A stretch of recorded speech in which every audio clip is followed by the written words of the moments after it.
But one of the ways that I've noticed always works for me is that we are threefold beings: spirit, mind, and body, body being the same as heart. So I'll always ask for what I'm asking for in prayer 3 times in a row. That way I cover my spiritual, my body, and my heart. Angels are wonderful beings. They're very special and very much in the light. And they have such a high, intense energy. If you're open to energy at all whatsoever, there's no way you're not going to know when they're around. All you have to do is listen. And my special guest today, Mrs. Victoria Alvarado, she got a very special message from Spirit that she received a few days ago.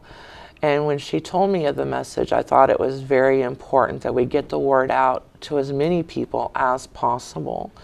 So now I would like to introduce my very special guest, Mrs. Victoria Alvarado. Thank you, Pamela. I want to say that I do sense a lot of the angels here today. The room seemed to have gotten foggy with you talking about them. So I feel like there's like 1,000 of them here to help me with giving this message that I received a couple days ago. So the messages from Spirit was, yes, my dear children, yes, my dear children, you are heading through dark times. We've asked Victoria to warn of riots and poverty being at its worst ever. We need you all to stand strong and to stand together in unison with one another. We are here on earth along with many of our brothers and sisters to change the hearts of humanity and to gather up those that can truly impact the lives of your fellow man. God is asking many of you to turn to Him for salvation and to trust in Him. We come to spread love, not hate. And those that want to join in our mission to fill the world with loving vibrational energy, stand up and take your rightful place in the world. All light workers are being called to take action and fall deep into your heart center and radiate unconditional love out into the universe. Do not allow fear to overshadow you. There is still time to turn things around, and the time is now. We can win this. It can change. We need to gather as many as we can to send healing energy and healing light to everyone on earth. Know that fear is not the answer. War is not the answer. But love is the answer. Love can heal all. Love can heal all. Its miraculous energy can unite everyone and bring peace like it did before. And that was the end of the message. Thank you very much for sharing that with us. I really appreciate that. You're welcome. One of the things that I would like to get clear to everybody, to always remember several things. One thing is that fear and ignorance walk hand in hand. If you are fearful of something, it's only because the subject matter is unknown to you. So if you learn about what you're fearful of, then fear will lose its grip on you. And in return, you gain that knowledge. And that's all we're really here for, is to gain knowledge, to become higher spiritual beings. Through my abilities as a medium, I have come to know, counting earth and heaven, there's 7 spiritual realms. And when we get to level 6 in our spiritual development, which is known as the Guff, all memories of every lifetime we've ever lived will come flooding back to us. So we can analyze these memories to see what lessons we have already learned. And then we can make one of 3 decisions. We can either go to heaven and rest permanently, rest for a little bit and come back and learn more stuff later, or immediately jump right back in and learn more stuff. If we choose to do that, we're going to choose what lessons we want to learn and choose the parents that will best set us up to learn those lessons.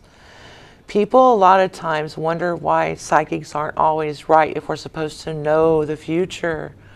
We don't know the future. What we do is we guide you on the most likely outcome at the time your question is asked.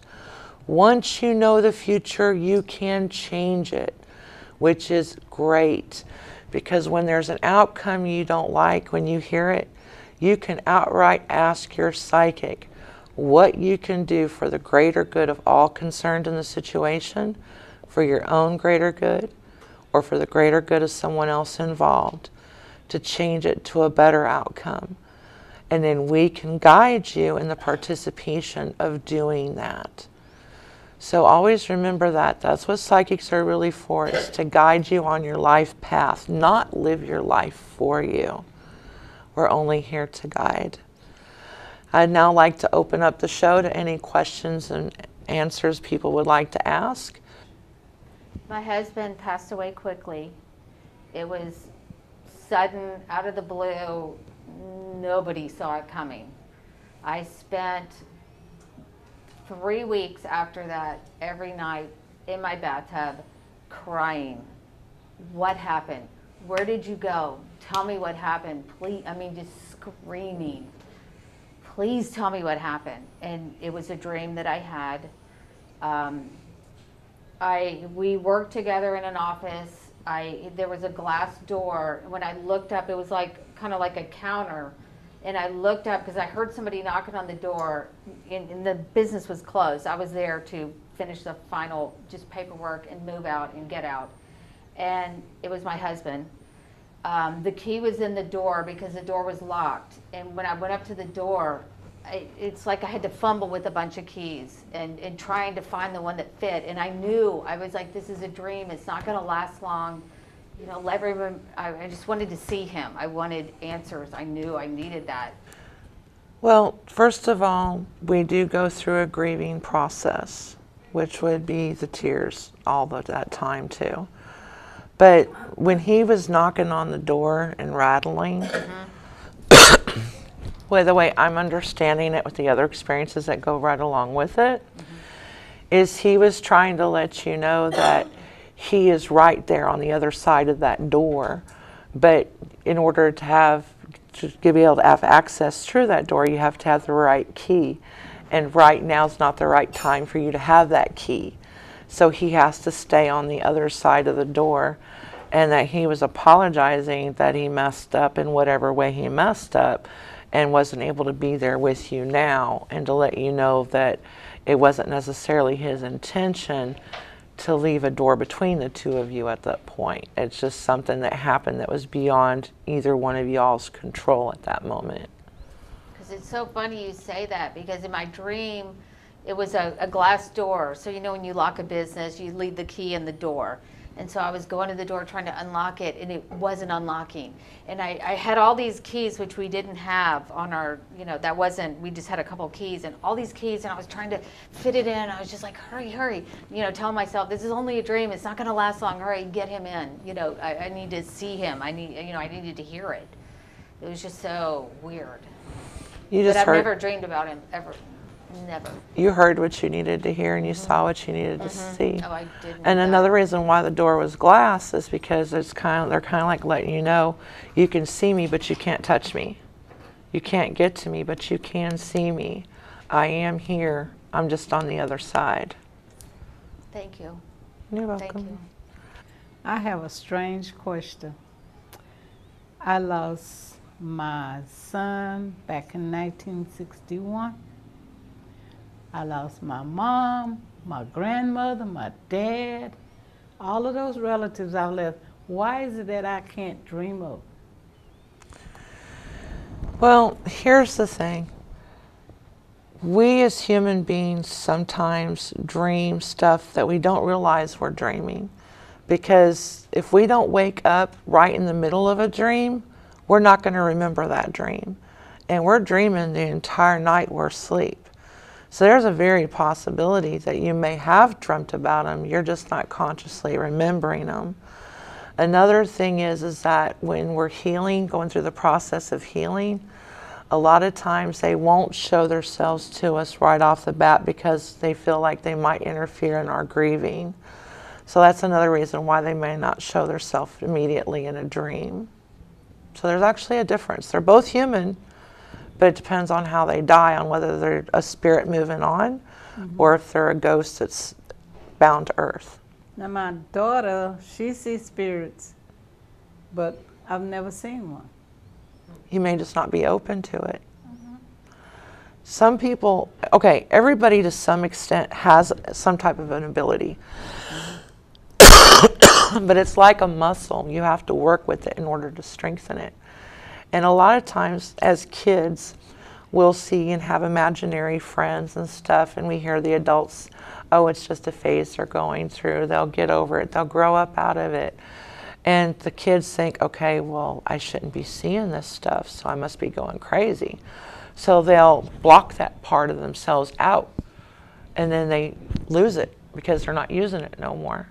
So whenever anybody has a child who has an imaginary friend, it needs to actually be something that's promoted. So that way the child can keep that ability. But like I said, sometimes you just have to see, feel, and hear with the heart of a child. That's why children believe in Santa Claus and Easter Bunny. And they always will until an adult tells them differently, because they think, okay, well, this is an adult. They're wiser and know more than I do, so they must know what they're talking about. Kids know more than adults do. We just need to learn to listen. We have to think. They were just up there in heaven. They just chose to be reborn. So they're going to have more of that type of experience and knowledge of the universal laws and stuff than an adult does. Because the adult's going to have forgotten because they've gotten so old in their years here that they don't remember those things. But a child will remember. Okay. So if a child ever comes up to you and says, no, Grandma Mary, don't go, you might want to listen and not go just yet. I ain't gonna go until the good Lord asks me to come. That's not what I meant. Say like you're visiting your grandbabies and it's time for you to go home. Oh, okay, I understand. And you have one of your grandbabies come up to you and say, no, Grandma That Mary, may be don't an go angel. just yet. Stay here with me. Listen to the child and stay a little longer. Yeah. Because that child may have just saw or felt something that could have happened to you if you left out that door at that moment and they're protecting you. How often do you actually hear from spirits when you're in a crowd like this, a group of people? I'm sorry, repeat that a little louder. When you're in a group of people like this, do like spirits come to you and speak to you about maybe individual people, or in this room? Do they come for a specific person, or? Well, see, here's the deal. I'm in the mind frame right now as far as doing the show part and trying to make sure I cover all my bases on the topic I was wanting to do and so forth. But even in that situation, if somebody had a message for someone that they were adamant about getting out, it would come out. And when I hear in class A, B, and C. A is as clearly as us discussing things today. B is a little distorted but very audible. And then class C is the whisper voices, where you have to listen really intently to even be able to tell what the heck they're saying. But yeah, I've been in crowded situations before, and spirits have popped in and wanted to try to communicate and say something to someone. But at this point, nothing has came through. Doesn't mean it wouldn't, just it hasn't. Thank you. Anything else? Anyone else want to ask a question? I'd like to thank everybody for being here today with Parachat and discussing the many realms and the way that angels speak to us. Next topic will be about the 7 realms, where I'll give you detailed information of what each realm is and what it's like. Thank you for being here. It's Pamela Rivette, and thank my very special guest star, Mrs. Victoria Alvarado, for being here as well. Till next time, see you later. God bless.